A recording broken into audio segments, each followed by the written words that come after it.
And more than anything, when I got the role, I just wanted to provide context. You know, John's controversial. I wanted him to introduce you to the supernatural family, my friend. Can you let these guys know who I am? Because they're probably too young.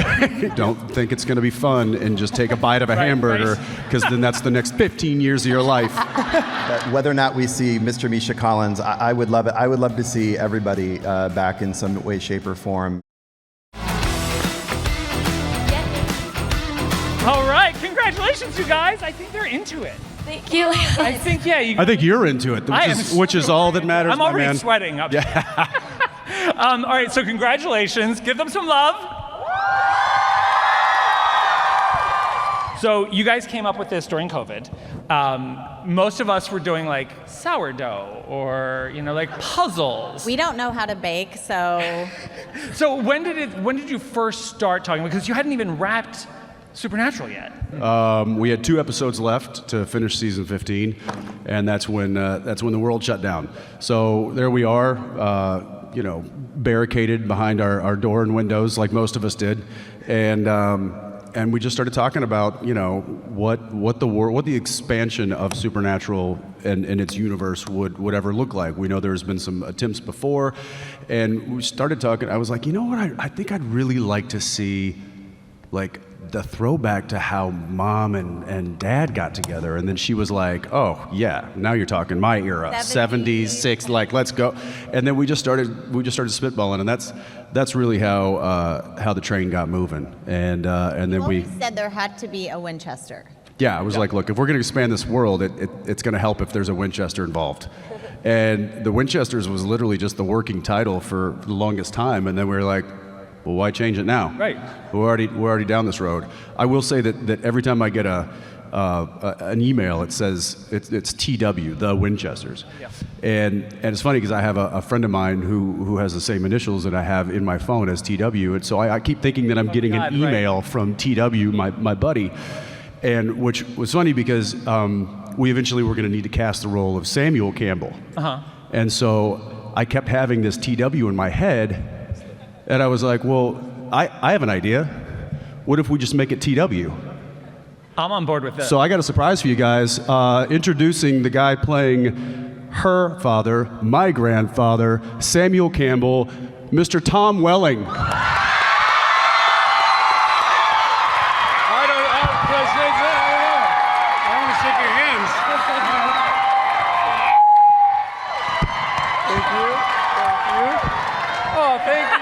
Thank you very much. What's up, buddy? Hey, how are ya?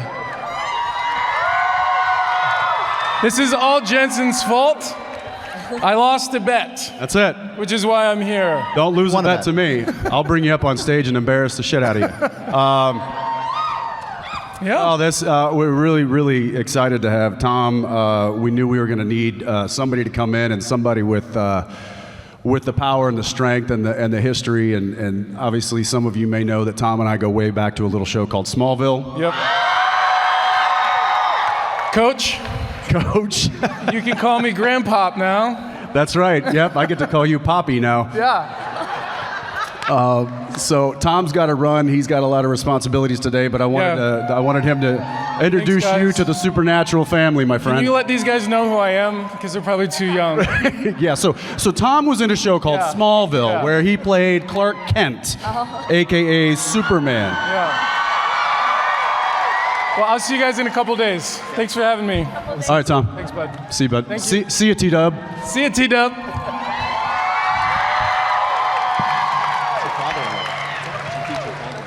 Your father is Superman, by the way. Just so Yeah. sorry, a little surprise for you guys there. That, I mean, how do we top that? And thanks. Good night. Yeah, good night.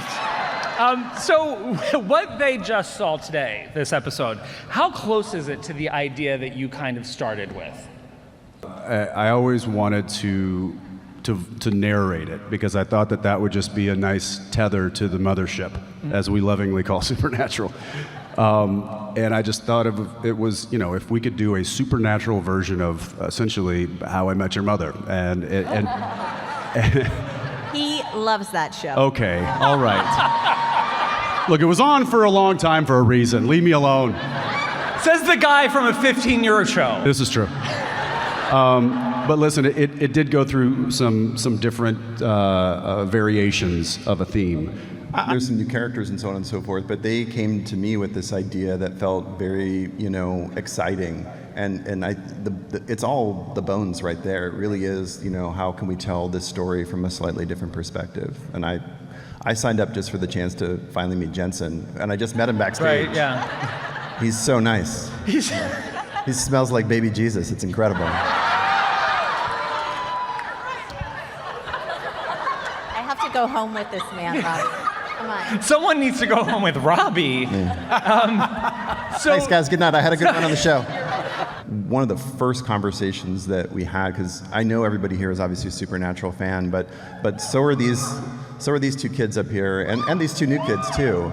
And we were very clear. It was like a Hippocratic oath: do no harm. We will not be rewriting, doing any revisionism. Nothing is being rebooted.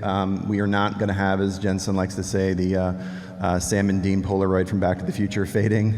Now, how No fading pictures. Yeah, no fading pictures. That's what we're like. Wait a second. Rule number one. Does this fade the picture at all? That's what we ask each other. Yeah. But it was actually very freeing because it gave us the opportunity to, because we're a prequel, obviously people know where the story's going, but because we're also Supernatural that could do different things, we had an opportunity to do something different. Now, what exactly we're doing will be revealed in episode 13 of The Winchesters. Not today, sorry. But I can assure you that I know that if people do have any concerns, I had the same concerns, and those two had them before I even showed up. The goal of this was always to not rewrite or change anything that happened in 15 seasons, and by the time we get to 13, you'll see how we did that. Okay. Oh, okay. So now that you've been on a panel, do you understand the immensity of these roles now? Yes. Yes. Do you have any second thoughts now? No. Hearing your guys' reaction to the pilot was like so surreal. I was bawling backstage, so thank you so much. I really appreciate it. So obviously these characters mean as much to you as they do to the fans. What is your take on them? How do you see them, and how do you see them falling in love? As Robbie was saying, we're not trying to revise anything. So, I grew up, I watched Supernatural all the way through in season 12. So I have zero intention to try to live up to Jeffrey Dean Morgan's portrayal of John. And more than anything, when I got the role, I just wanted to provide context. John's controversial out there. So I just wanted to offer context to the character, to his life, to the aspirations and dreams he had, and fall in love with Mary. It's also a little benefit. But no, that's kind of where I came. What about you? Meg, how does Mary fall? Because she clearly sees this guy as he has some learning to do. Yeah. Mm-hmm. I think playing Mary is so much fun because she is a very strong, independent woman who knows exactly what she wants, and very badass for sure. So I think with John, it kind of makes her open up. She's a little bit more vulnerable, and throughout the show you kind of see more vulnerability in Mary, which I think is really beautiful. And so playing Mary, I just want to show you can be really tough, you can be this badass awesome woman, but also it's okay to have sensitive and vulnerable moments as well. So that's been really fun. And I love that she is introduced as the alpha. Now, for you guys, because putting this together, it really does rest on their shoulders. It comes from the top of the family down. How has it been watching them not just assume these roles, but also assume the roles on the behind the scenes? I mean, these two are amazing. Again, you can't ask for better partners. Jensen says it all the time. We don't have to do this. We get to do it, and to be able to do it with all these people has been amazing.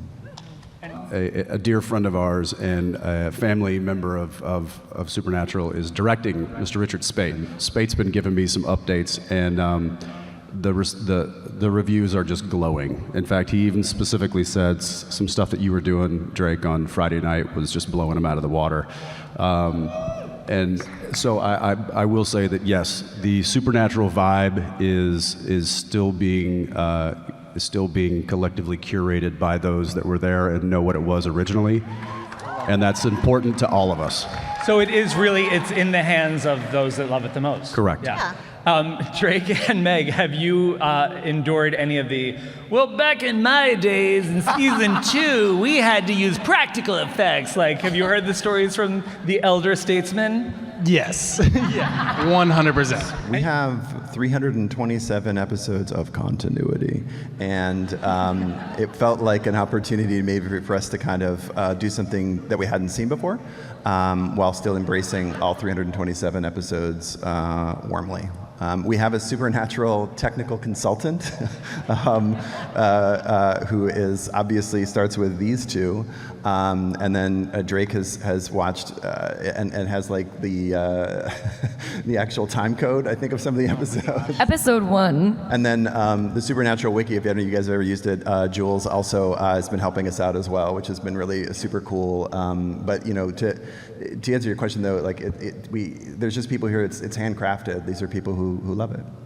And what other Easter eggs should we be looking for? There's a bunch in the pilot that some of them are just fun. Like there's a few directors' names that you'll recognize in the background and things like that.